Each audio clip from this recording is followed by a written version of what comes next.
হ্যাঁ, তখন অনেকে দেখা যেত যে তখন আমরা মিছিল করার সময় অনেক বিএনপি নেতাকর্মী পেতাম না। হ্যাঁ, কিন্তু ৫ আগস্টের পর আমরা অনেক নেতাকর্মী নতুন মুখ উদয় হয়েছে যারা নিজেদেরকে বিএনপি নাম দিয়ে পরিচিত করছে।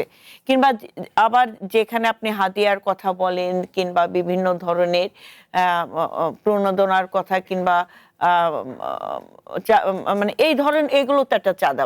হ্যাঁ, তো সেই জায়গা থেকে আমাদের এই উত্তোলনের পথগুলোকে বেছে নিতে হবে। সেই জায়গায় আমরা যারা জনপ্রতিনিধি আছি কিংবা জনগণের সেবক হয়ে শপথ গ্রহণ করেছি, আমাদের মূল দায়িত্ব হচ্ছে প্রকৃত ঘটনা সে অপরাধী যে দলেরই হোক না কেন, যে হাতে যত বড়ই শক্তিশালী হোক না কেন, ওই হাতকে আইনের আওতায় নিয়ে আসতে হবে।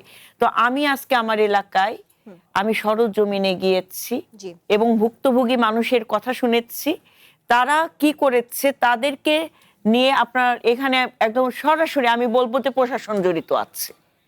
কারণ প্রশাসনের হাত ছাড়া যেখানে নির্বাচিত জনপ্রতিনিধি নির্বাচিত হয়ে যাওয়ার পরেও তাকে অবগত করা হয়েছে যে এই ঘটনা ঘটছে, আপনি আইনগত ব্যবস্থা গ্রহণ করেন। তো ২ মাস পার হয়ে যাওয়ার পরে যখন সেটা অস্ত্রের মুখে যে মুখোমুখি হয়, তখন আপনি কি করে বলবেন যে প্রশাসন জানে না কিছু?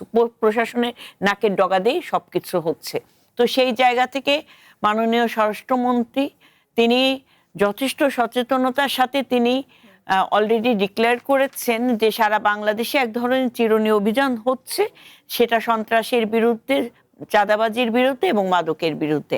আমরা চাই এটার সুফল জনগণ ভোগ করুক এবং দৃশ্যত মানুষ দেখুক যে আসলে প্রকৃত দোষীদেরকে আইনের আওতায় নিয়ে এসে বিচার যদি শুরু হয়, ১টা ২টা ৩টা, তারপরে বাকিগুলো কিন্তু সাহস পাবে না।